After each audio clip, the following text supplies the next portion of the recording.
Hello and welcome to बीपीडिया powered by Abhimanyu IAS. My name is Niharika Walia और मैं आज आपके साथ में हूँ असिस्टेंट लेबर कमिश्नर की जो रिक्रूटमेंट आई थी उसकी एक स्पेसिफिक क्लॉज को डिस्कस करने।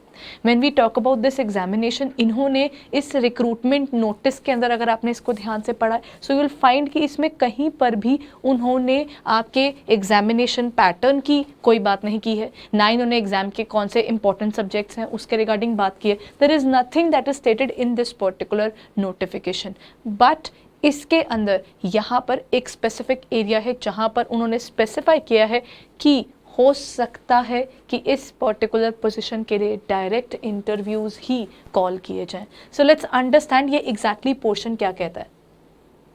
देखिए, जब आप इसके जहाँ पर पहले तो ऊपर सारी वैकेंसीज के बारे में गिवन है, you go downwards in this particular area, यहाँ पर आपके पास एक एरिया आएगा जहाँ पर लिखा हुआ है एडिशनल इंफॉर्मेशन वाला। सो देखिए, ये वाला पोर्शन है ना, instructions and additional information to candidates for recruitment by selection. इस प्रोसेस के अंदर आपको यहाँ पर मिलेंगे कुछ स्पेसिफिक नोट्स। यहाँ पर जब आप देखते हैं ये जो उनके नोट्स हैं वो यहाँ पर उन्होंने स्पेसिफाई किया हुआ है। इसके नोट 2 के अंदर यहाँ पर उन्होंने लिखा है in the event of the number of applications being large, अगर बहुत ज़्यादा एप्लीकेशंस आ जाती हैं उस समय पर commission will adopt shortlisting criteria.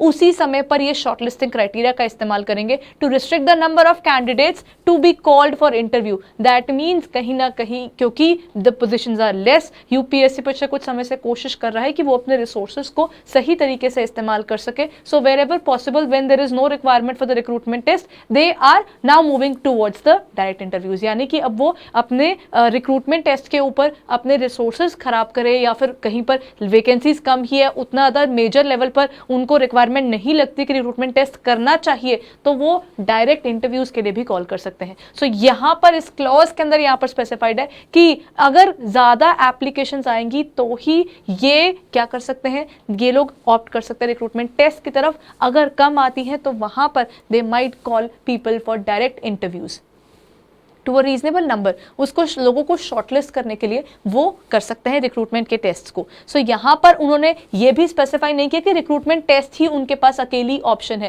That means जो आपने पहले इसके पेपर्स देखे, अब यहाँ पर आकर थोड़ा सा बदलाव हो सकता है। We can expect a change है। किस तरीके से, नोट 2 के अंदर आप यहाँ पर देखिए तो उन्होंने कहा कि क्या क्या शॉर्टलिस्टिंग के तरीके हैं जो ये अपना सकते हैं। पहला कि on the basis of desirable qualification और एनी वन और all of the desirable qualification if more than one DQ is prescribed। जब हम बात करते हैं ALC के तो उसमें डिजायरेबल क्या था, लॉ की डिग्रीज। सो ये हो सकता है कि जो लॉ की डिग्रीज वाले होंगे उन्हें शॉर्टलिस्ट कर लिया जाए, या फिर on the basis of higher educational qualification than the minimum prescribed in the advertisement. यानी कि जितनी उस एडवर्टाइजमेंट में उन्होंने प्रिस्क्राइब की है अगर उससे ज्यादा चली गई तो उस केस में जो हायर क्वालिफिकेशन वाले होंगे उन्हें शॉर्टलिस्ट कर लिया जाए। On the basis of higher experience, जिनका एक्सपीरियंस ज्यादा होगा ये उनको भी चूज कर सकते हैं। ये देखिए, डिजायरेबल क्वालिफिकेशन के बेस पर हो सकता है, हायर एजुकेशनल क्वालिफिकेशन के बेस पर हो सकता है और हायर एक्सपीरियंस के बेस पर है अगर वहां पर then the minimum prescribed in the advertisement इसमें नहीं था तो हो सकता है कि ये उन दोनों में से ऊपर में से किसी को चूज कर ले, या बाय काउंटिंग एक्सपीरियंस बिफोर और after the acquisition of essential qualifications. आपकी क्वालिफिकेशंस के बाद आपने कितना एक्सपीरियंस गेन किया है वो यहां पर आ जाएगा। Then they said by invoking experience even in the cases, यानी कि ये लोग एक्सपीरियंस को ऐड कर देंगे उन केसेस में भी जहां पर कोई एक्सपीरियंस की बात नहीं की गई है। दैट मीन्स ये लोग चाहें तो अपने शॉर्टलिस्टिंग करने के लिए इनमें से किसी भी क्राइटेरिया का इस्तेमाल कर सकते हैं। और अंत में इन्होंने लिखा है by holding a recruitment test, मतलब इनका अभी तक कोई स्पेसिफिक डिसीजन नहीं है कि रिक्रूटमेंट टेस्ट होगा। एंड इनफैक्ट अगर ये शॉर्टलिस्टिंग की तरफ जा रहे होंगे ऐसा भी हो सकता है कि ये लोग जैसे कि सीसैट के एग्जामिनेशन होते हैं जहां पर आपके पास मैथ्स, रीजनिंग, इंग्लिश, हो सकता है कि रिक्रूटमेंट के लिए सिर्फ उसी शॉर्टलिस्टिंग तक ले आए। ठीक है, तो हो सकता है कि जो पहले इनका पैटर्न चल रहा था ये उस बार इससे अलग हो जाए, because they are not stating it directly जहां पर इनका रिक्रूटमेंट टेस्ट होगा। सो ये हो सकता है कि अगर बहुत ज़्यादा क्वालिफिकेशंस वाली बहुत ज़्यादा एप्लीकेशंस आ जाएंगी तो ही ये इसकी तरफ मूव करेंगे. So you should wait. ऐसा नहीं होना चाहिए कि आप डायरेक्टली पढ़ने बैठ जा रहे हैं as per this examination pattern. पहले आपको वेट करना चाहिए कि यूपीएससी इसके रिगार्डिंग क्या बात कहता है. ऐसा ना हो जाए कि आप पहले पढ़ने बैठ जाएं और शायद डायरेक्टली इंटरव्यूज के लिए कॉल कर लें. ये तो इनका एक स्पेसिफिक क्लॉज था जो मैंने आपके साथ अभी डिस्कस किया है. इसके अलावा भी आपके पास आगे भी इसके रिगार्डिंग एक चीज कही गई है और वो भी मैं एक बार आपको दिखा देती हूं. ये पॉइंट नंबर 4 है. इसका पॉइंट नंबर 6B में इन्होंने इसके रिगार्डिंग बात की हुई है प्रॉपर. वो आपका नोट था और यहां पर आपके पास नीचे इसका एरिया आ जाता है. Look at this. 6B में आपके पास यहां पर गिवन है candidates shortlisted for interview on the basis of the information provided in the online applications. यानी कि अभी तक ऐसा नहीं है कि ये लोग रिक्रूटमेंट टेस्ट करवा रहे हैं.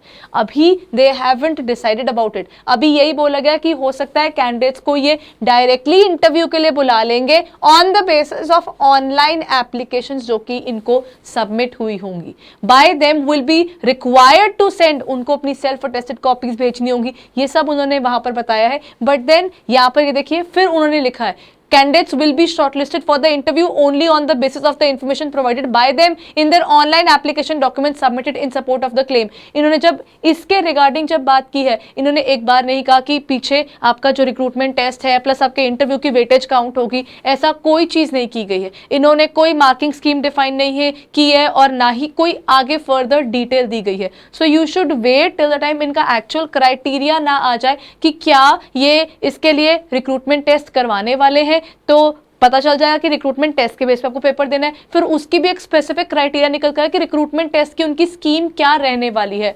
दे हैवंट सेड कि ये लोग रिक्रूटमेंट टेस्ट करवाएंगे इसके अंदर. सो मेक श्योर कि आप इसको फॉर्म को अगर भर रहे हैं तो फॉर्म भरने के बाद let's wait till the time UPSC इसको क्लैरिफाई करती है. पहले इसका एग्जाम हुआ है. इस बार की नोटिफिकेशन में ऐसा कहीं नहीं लिखा कि इसका रिक्रूटमेंट एग्जाम होगा. So all those aspirants who are thinking to go for it तो अपना एप्लीकेशन फॉर्म कर दीजिए, फाइल कर दीजिए उसको. उसके बाद you should wait for this particular position to open up in that way. ठीक है. So that is the particular thing which you need to look forward. इस पर्टिकुलर जो PDF है ये आपको हमारे पोर्टल पर भी मिल जाएगी. एट द सेम टाइम उनकी वेबसाइट पे भी मिल जाएगी. अभी इसकी एप्लीकेशंस खुली ही है. If you are interested in applying for the ALC position then this is a time. आप उसे अप्लाई करना चाहते हैं तो अप्लाई जरूर कर दीजिएगा.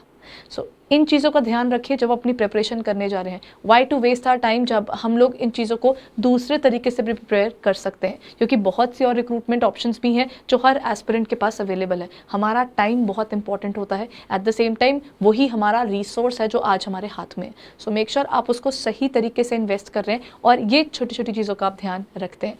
Till then let's wait. UPSC जब इसके रिगार्डिंग इन्फॉर्मेशन प्रोवाइड करती है कि असिस्टेंट लेबर कमिश्नर के रिगार्डिंग वो क्या चाहती है, क्या वो शॉर्टलिस्टिंग कर रही है या रिक्रूटमेंट टेस्ट कर रही है. Whatever comes up will be discussing about the same on our channel. But till then इन चीज़ों का ध्यान रखिएगा.